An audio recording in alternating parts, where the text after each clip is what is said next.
जय सिया राम दोस्तों। तो आज हम भारत का संविधान संक्षिप्त में पढ़ेंगे। भारत का संविधान संक्षिप्त में पढ़ेंगे। जैसा कि मैंने आपको एक वीडियो बना के डाला था, शॉर्ट वीडियो, तो आपने देख लिया था, आपने सबने उसमें हाँ बोला था। तो आज मैं आपको ये टॉपिक रिकॉर्ड कर रहा हूँ। अगर आपको अच्छा लगे तो लाइक, कमेंट और शेयर करें और सब्सक्राइब भी कर लें साथ में। Thank you. तो हम स्टार्ट करते हैं। बोलिए जय श्री राम। भारतीय संविधान के विकास का संक्षिप्त इतिहास। तो ये टॉपिक एग्जाम के लिए बहुत ही महत्वपूर्ण रहता है। बहुत ही महत्वपूर्ण रहता है। और एग्जाम कॉम्पिटिटिव एग्जाम में एसएससी स्टेट लेवल और यूपीएससी वगैरह बहुत से एग्जामों में ये टॉपिक आता है। तो मैं आपको बहुत ही सरल और संक्षिप्त भाषा में समझाऊंगा, बहुत ही सरल भाषा में। देखो, 1757 ईस्वी की पहली प्लासी की लड़ाई, 1757 की प्लासी की लड़ाई और 1764 के बक्सर के युद्ध, मतलब ये दोनों युद्ध हुए थे। इसके बाद जब जब हमारा संविधान मतलब जब संविधान का निर्माण ही हुआ था, तब की बात ये चल रही है। तो इसमें क्या हुआ था, यहाँ से पढ़ते हैं फिर अपन। 1773 ईस्वी का रेगुलेटिंग एक्ट। इस एक्ट में मैं दो तीन बातें आपको ऐसी बताऊंगा जो बात एग्जाम के लिए खास हैं, महत्वपूर्ण है। ठीक है, तो आइए हम यहाँ पे पढ़ते हैं। इसमें क्या बताया गया है, विशेषताएं। इस अधिनियम द्वारा बंगाल के गवर्नर को बंगाल का गवर्नर जनरल पद दिया गया था। मतलब कि यहाँ पे जब बंगाल गवर्नर थे वो कौन थे, क्लाइव थे। जैसा कि आपको ये दिख ही रहा होगा, लिखा है मैंने। हैं, फिर इसका नाम बदल दिया था और इसमें क्या लिख दिया था, बंगाल का गवर्नर जनरल पद नाम दिया था। और इसमें एक दो खास बात और ऐसी क्या है, 1773 ईस्वी का रेगुलेटिंग एक्ट है। ठीक है, और इसमें क्या बताया गया था, इस अधिनियम के अंतर्गत कलकत्ता 1774 ईस्वी के ईस्वी में मतलब एक उच्चतम न्यायालय की स्थापना भी हुई थी। इसमें एक उच्चतम न्यायालय की स्थापना भी हुई थी। ठीक है, अब आइए ये दो बातें आप ध्यान रखिए। और अब आइए आगे चलते हैं तो दूसरा एक्ट आता है अपना। एक कुछ ऐसा खास नहीं है इतना, ये पढ़िए आप। 1784 ईस्वी का पीट्स इंडिया एक्ट। इस एक्ट के द्वारा दोहरे प्रशासन का प्रारंभ हुआ। दोहरे प्रशासन मतलब कि आप समझ सकते हैं, जैसे कि देखो, बीओडी और बीओसी, मतलब कि इसमें डायरेक्ट कंट्रोल करेगी ईस्ट इंडिया कंपनी और कंट्रोलर। ठीक है, और इसमें क्या था, इस ईस्ट इंडिया कंपनी थी ना, जो महारानी थी इंग्लैंड की, उसने ये दोनों इनको फोन लगाया था और उनसे बोला था कि अब आप दो दो दो वर्ग में बढ़ चुके हो। ठीक है, तो बोर्ड ऑफ डायरेक्टर्स में क्या करेंगे, व्यापारिक मामलों के लिए करना है, और बोर्ड ऑफ कंट्रोल मतलब राजनीतिक मामलों के लिए। ठीक है, अब इसके बाद एक कोई ज़्यादा इतना खास नहीं है अधिनियम। फिर इसके बाद ये अधिनियम पढ़ेंगे अपन। 1813 ईस्वी का चार्टर अधिनियम। ठीक है, 1813 ईस्वी का चार्टर अधिनियम। ठीक है, इसमें बताया गया था आपको।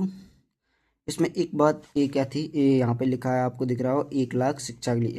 इस अधिनियम में हम मतलब कि सरकार के लिए 1 लाख शिक्षा के लिए भी दिए गए थे। ठीक है, और इसमें क्या बताया गया था, कंपनी के भारत के साथ व्यापार करने के एक अधिकार को छीने, मतलब कि जो कंपनी यहाँ पे आई थी ना, ईस्ट इंडिया कंपनी, उसको मतलब व्यापार छीन लिया गया था। कौन, महारानी ने उधर से। ठीक है, और चाय के व्यापार के संबंध में 20 वर्षों के लिए एक अधिकार प्राप्त रहा था, बस चाय के लिए।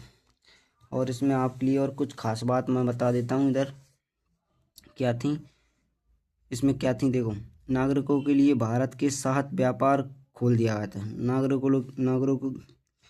नागरिकों के लिए भारत के साथ व्यापार खोल दिया गया था। ठीक है, अब यहाँ से यहाँ से आप आगे चलते हैं, ठीक है।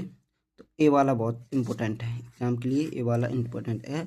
1833 ईस्वी का चार्टर अधिनियम, 1833 का चार्टर अधिनियम, ठीक है। इसमें बहुत सी बातें आपके लिए जानने लायक हैं। इसमें देखो, भारत में दास प्रथा को विधि विरुद्ध घोषित कर दिया और 1843 में उन्मूलन कर दिया, मतलब दास प्रथा हटा दी थी हैं। और इसमें आपको देखो कुछ खास बताऊं मैं,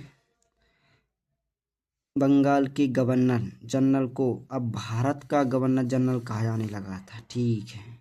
ये बात खास थी इसमें, ठीक है, ये बात ज़्यादा खास थी, ठीक है। अब इससे आगे चलेंगे। अब आओ आप यहाँ पे 1853 ईस्वी का चार्टर अधिनियम, ये बहुत खास है आपके लिए। 1853 का चार्टर अधिनियम, इस अधिनियम में सिविल सेवा की परीक्षा प्रारंभ कर दी गई थी, सिविल सेवा की परीक्षा प्रारंभ कर दी गई थी। और इसमें क्या, इस अधिनियम के द्वारा सेवाओं में नामजदगी का सिद्धांत समाप्त कर दिए कर कंपनी के महत्वपूर्ण पदों को प्रतियोगी परीक्षाओं के आधार पर भरने की व्यवस्था की गई, ठीक है। इसमें और ज़्यादा कुछ नहीं है खास। आप आगे आइए, आप इसमें क्या बताया। 1858 ईस्वी का भारत शासन अधिनियम, इसमें बहुत 2-3 बातें आपको। इसमें एक बात ये है, भारत का राज्य सचिव। और इसमें एक बात यहाँ पे आएगी, भारत के गवर्नर जनरल का नाम बदलकर वायसराय कर दिया गया था, क्या, वायसराय कर दिया गया था, ठीक है। और आप देख सकते हो मुगल सम्राट के पद को समाप्त कर दिया गया था इसमें 1858 के भारत शासन अधिनियम में, ठीक है, एक्ट में। मतलब कि 15 सदस्यों की भारत परिषद की सृजन हुआ, ठीक है। अब इसमें आप जैसे मैंने अभी आपको पढ़ाया था ना 1813 में, जैसे जो यहाँ पे 1784 में, तो इसमें ये दोनों थे, यहाँ पे ये दोनों कंट्रोल हटाई, समाप्ति कर दिए थे। जैसे ये दिख रहा है, ये समाप्त कर दिया गया था, ठीक है। अब आगे चलते हैं और आगे बताऊंगा मैं आपको बहुत ही आगे। 1861 ईस्वी का भारत परिषद अधिनियम, ठीक है। इस अधिनियम का विस्तार, गवर्नर जनरल की कार्यकारिणी परिषद विस्तार किया, विभागीय प्रणाली का प्रारंभ हुआ। लॉर्ड कैनिंग द्वारा गवर्नर जनरल को पहली बार अध्यादेश जारी करने की शक्ति प्रदान की गई। ऐसे अध्यादेश की अवधि मात्र 6 महीने होती है। गवर्नर जनरल को बंगाल, उत्तर पश्चिम सीमा प्रांत और पंजाब में विधान परिषद स्थापित करने की शक्ति प्रदान की गई। इसके द्वारा कानून बनाने की प्रक्रिया में भारतीय प्रतिनिधित्व को शामिल करने की शुरुआत हुई, ठीक है। ये ज़्यादा खास नहीं थे, ये आप आ गया। इसमें नोट में क्या बताया गया, 1862 ईस्वी में लॉर्ड कैनिंग ने 3 भारतीयों, बनारस के राजा, पटियाला के महाराजा और सर दिनकर राव को विधान परिषद में मनोनीत किया, इसमें क्या है, अभी अगला एक्ट आएगा जिसमें अपन बताएं 1909 भारत परिषद अधिनियम। इसमें मार्लो मिंटो सुधार, ये मार्लो है ना, इसका एक अलग नाम, एक अलग व्यक्ति था, मिंटो अलग था। ये मांटो फर्स्ट था और मिंटो वायसराय था। मांटो मतलब सचिव रहता था और मिंटो वायसराय था, ठीक है। अब यहाँ पे आप इतनी ज़्यादा खास बात नहीं है इसमें, और इसमें आप नहीं देख सकते कुछ भी ज़्यादा। ये देख लो, ये लिखा है 1919 में लॉर्ड मार्लो इंग्लैंड के सचिव और मार्लो वायसराय, ठीक है, मिंटो वायसराय। 1919 भारत शासन अधिनियम, ठीक है। इसमें क्या थे, मॉन्टेग्यू चेम्सफोर्ड सुधार, ये सचिव, ये वायसराय, ठीक है। और इसमें आप देख सकते हैं कि क्या था, प्रथम राज्य परिषद तथा दूसरी केंद्रीय परिषद, मतलब इसमें 2 परिषदें बन गई थी। जैसे राज्य की अलग बन गई थी और केंद्र की मतलब केंद्र वाली अलग बन गई, जैसा भी है। ठीक है, इसमें ज़्यादा कुछ यही आदमी मतलब निर्वाचित हुए थे, ऐसे देख सकते हैं आप। और जब ये समय आया था तब यहाँ पे 25 वर्तमान में मतलब अभी वर्तमान में हाई कोर्ट कितनी है, 25 वर्तमान में हाई कोर्ट 25 है। ठीक है, अब यहाँ पे देख सकते हैं। और इसी को हम प्रांतों में द्वैत प्रशासन प्रणाली का प्रवर्तन किया गया था। प्रांतों में द्वैत शासन के जनक कौन को कहता है? एक क्वेश्चन दे, ये जरूर आता है क्वेश्चन, आप देख सकते हैं। द्वैत शासन के जनक कौन है? लियोनस कार्टियस। ठीक, लियोनस कार्टियस। ठीक, ये आप याद कर सकते हो।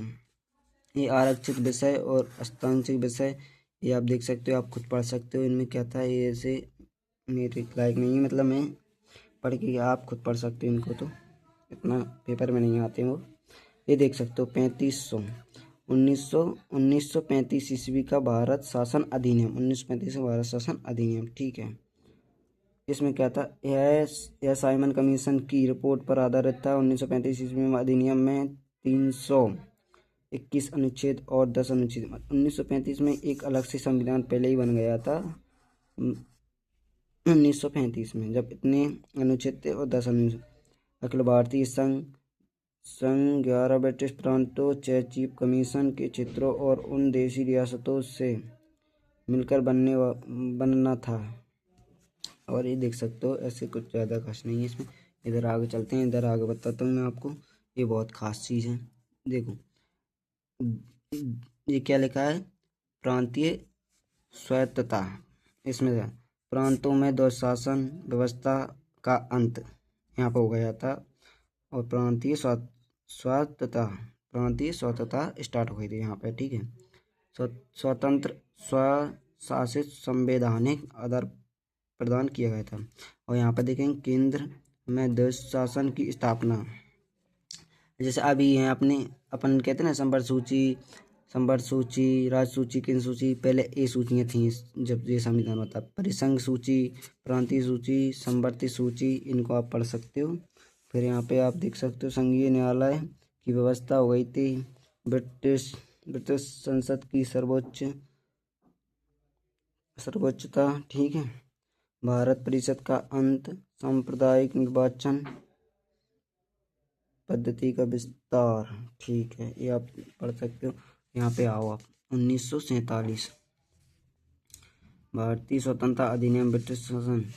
4 जुलाई 1947 को हमारा भारतीय स्वतंत्रता अधिनियम प्रस्तावित और 18 जुलाई 1947 स्वीकृत हो गया था और 20 धाराएं थी। ठीक है, 2 अधिराज्यों की स्थापना हुई थी यहाँ पे 15 अगस्त 1947 में, भारत एवं पाकिस्तान। और यहाँ से आप पढ़ सकते हो, इसमें कुछ खास ज़्यादा नहीं है, आप ये देख सकते हो।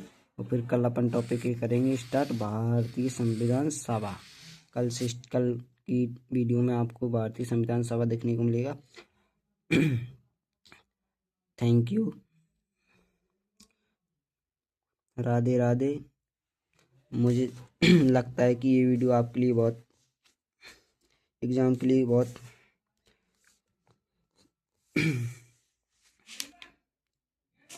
Thank you.